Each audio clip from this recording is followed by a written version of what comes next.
meeting today in Carl Park, which you may not know was established in 1909. Okay. By a grant from the Morris family. So, Frank, tell us about yourself and how you got into poetry. Well, I started writing in 5th grade. I had a teacher, Sister Ellen Marie, and she gave us an assignment. The 7th and 8th graders had a newspaper for the school, and so we wrote articles and short stories and poems. So I had several stories and poems that were published. A year later, we moved out to the suburbs, and I had a teacher, an English teacher, Mrs. Hull, and she had us keep notebooks, and we were to write in those. And she particularly liked my poetry, and so she encouraged me.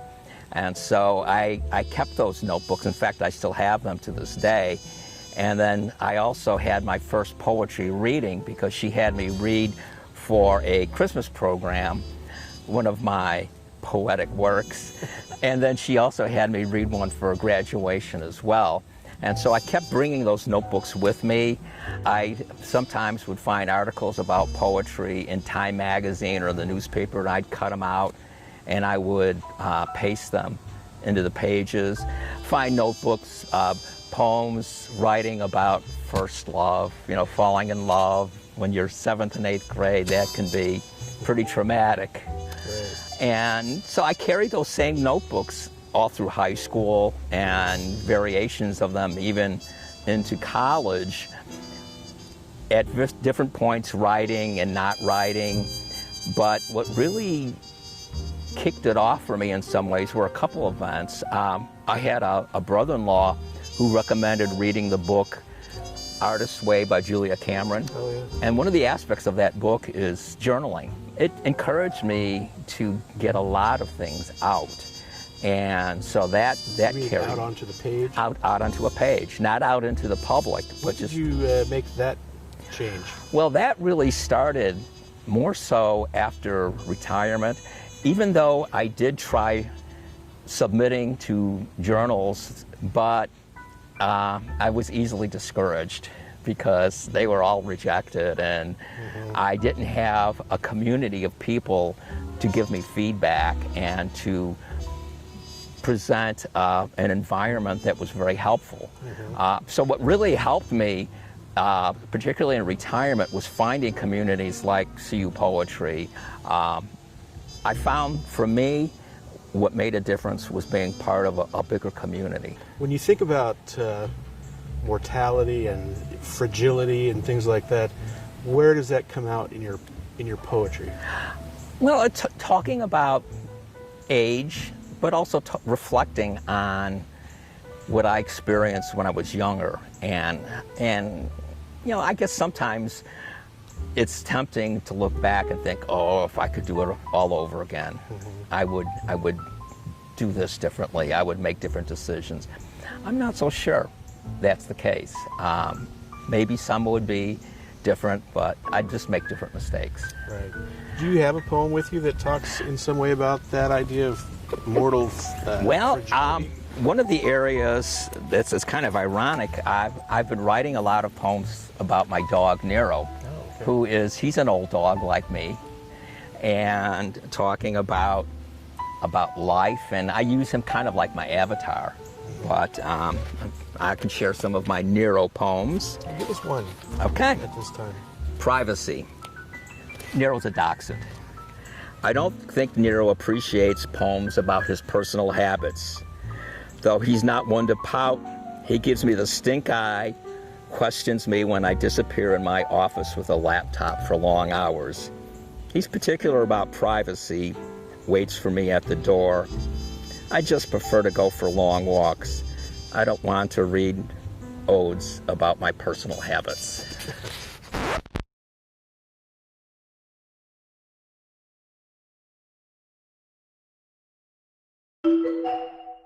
Greetings, hello everyone. My name is Will Reger. I am the inaugural Poet Laureate for the city of Urbana.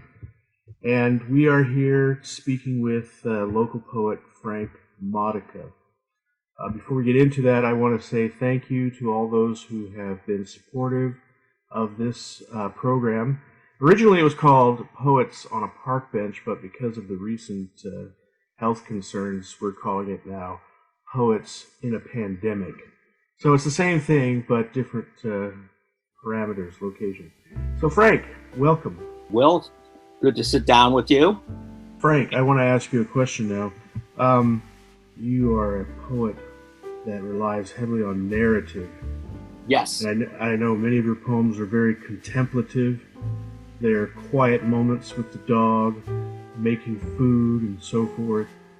Where is the urgency for you in your poetry? Where do you feel like this is something that must be said to the public? I'm 67. I still don't have a book published. I've been submitting poems. My Nero poems, I have a chapbook manuscript of about 25 poems that I've submitted probably to at least a dozen different contests. And now it's out to about 4 or 5 currently.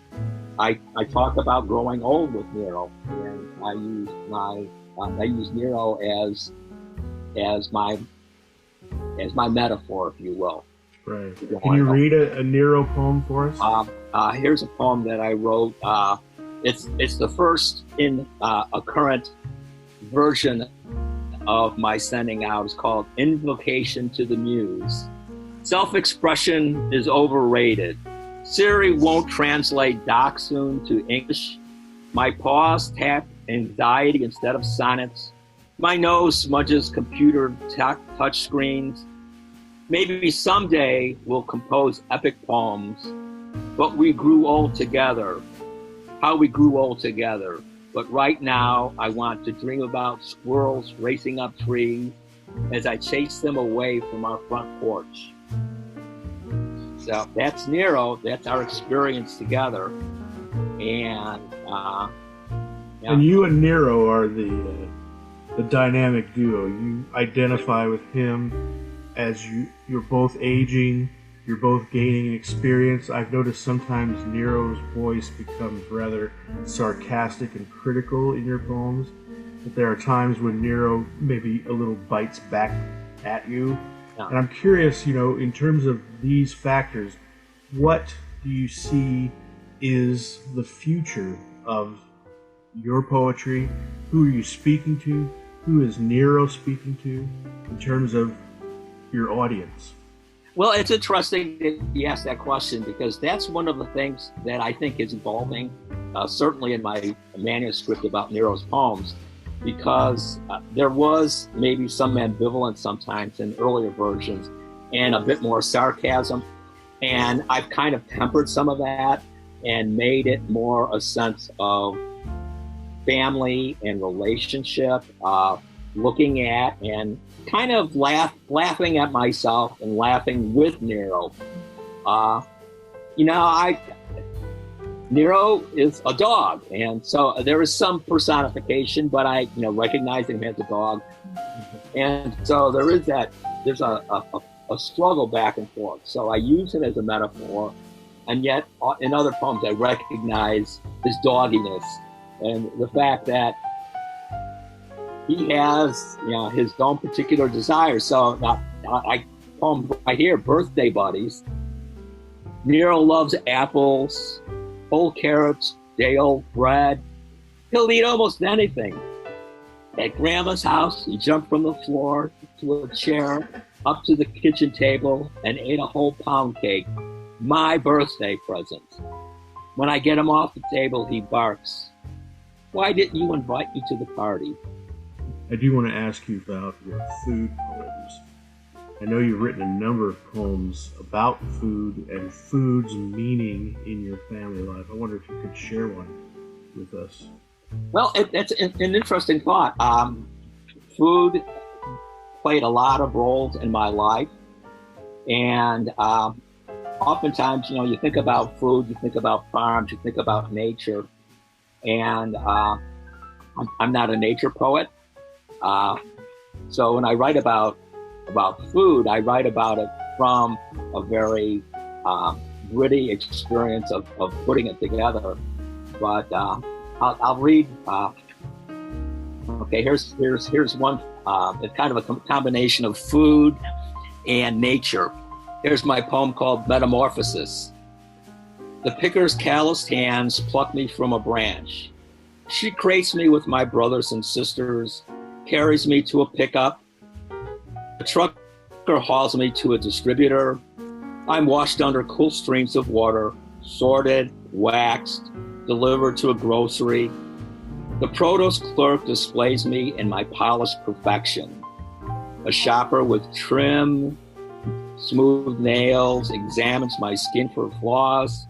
I'm bagged with 5 friends and neighbors, carried home, washed again, peeled, quartered, seeded, and cored, bathed in cinnamon, brown sugar, and butter, folded into a flour crust, baked, sliced, stirred, chewed, and swallowed.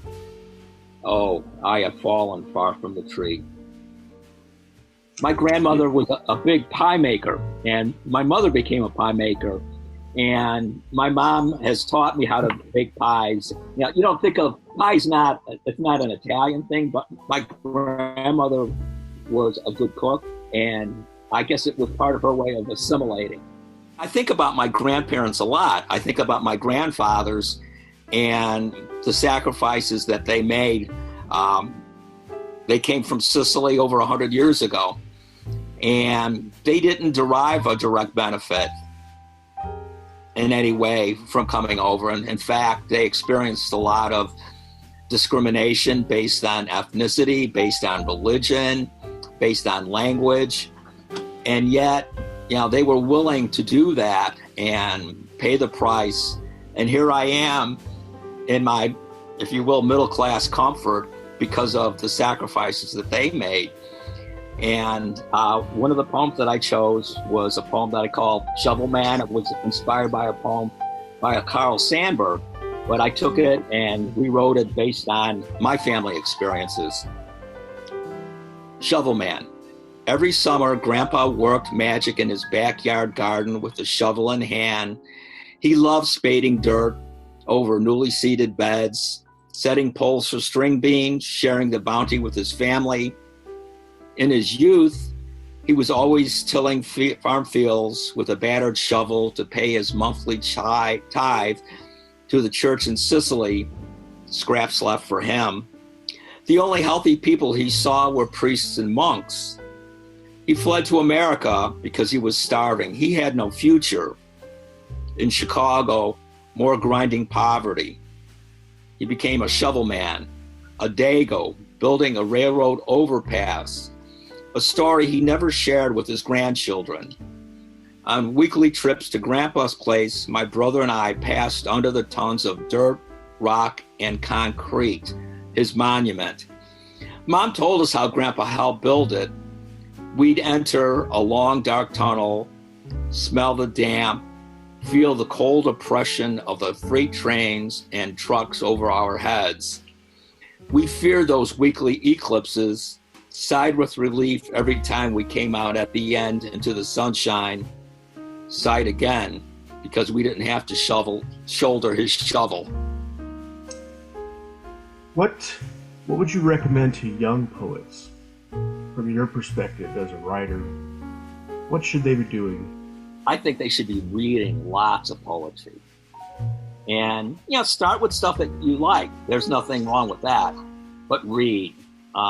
Get involved if you can with writers groups, a critique group. But an addendum to that advice is listen to the advice, but still trust your own gut. It's still your poem. For me, I'm a bicyclist, so I ride my bicycle, get a lot of exercise, drink good wine, drink good beer, eat good food. Just live life. Live life. Live life. Very good. Well, thank you, Frank Modica, local poet, and hopefully soon we'll have his book out on his dog Nero and his many adventures.